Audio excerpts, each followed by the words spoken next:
જીપીએસસીની પરીક્ષાનો વિવાદ હવે વધુ વકરતો જઈ રહ્યો છે અને હવે કોંગ્રેસ નેતા લાલજી દેસાઈએ કાલે આ અંગે બેઠક પણ બોલાવી છે।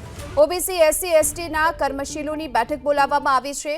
ઓબીસી એસસી એસટીના ઉમેદવારોને અન્યાયનો આરોપ લગાવાયો છે અને ઇન્ટરવ્યુમાં ઓછા માર્ક્સ આપવાનો પણ આરોપ છે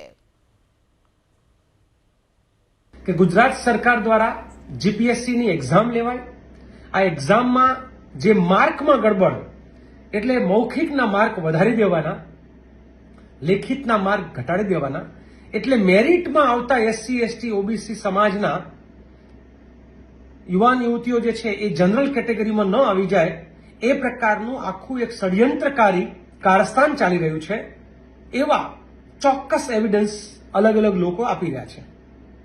સત્ય શું છે હજુ વધારે તપાસ કરશું। 21 તારીખે આપણે સૌ મળીને આ ચર્ચા કરીએ, સંવાદ કરીએ કે ચેરમેન પોતે આંખ આડા કાન કેમ કરી રહ્યા છે। પેનલમાં જેને બેસવાનું હોય એ ચોક્કસ સમાજના લોકોને એનું માર્ગદર્શન આપવા માટે ઇન્ટરવ્યુના એક દિવસ પહેલા કેમ જાય છે। મૌખિકના માર્ક કેમ વધારી દેવામાં આવ્યા। ગુજરાતમાં જે ભરતીઓમાં દોડના માર્ક હતા, પોલીસની ભરતીઓમાં એમાં એ દોડના માર્ક કેમ ઘટાડી દેવામાં આવ્યા। તો પાટીદાર આગેવાન દિનેશ બાંભણિયાના લાલજી દેસાઈ પર આરોપ। લાલજી દેસાઈ વર્ગ વિગ્રહ ફેલાય તે પ્રકારના પ્રયાસો કરી રહ્યા હોવાની વાત દિનેશ બાંભણિયાએ કરી છે। આ સાથે કહ્યું છે કે પરીક્ષામાં અન્યાય થયાની વાતો માત્ર ભ્રામક છે।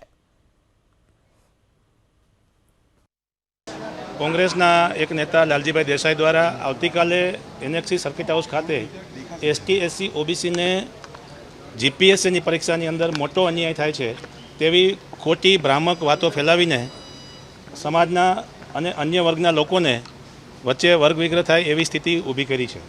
કોંગ્રેસના આ નેતા પોતાનું વજન અને પાર્ટીમાં પોતાને પ્રસ્થાપિત થવા માટે આવા વાહિયાત આક્ષેપો કરી રહ્યા છે।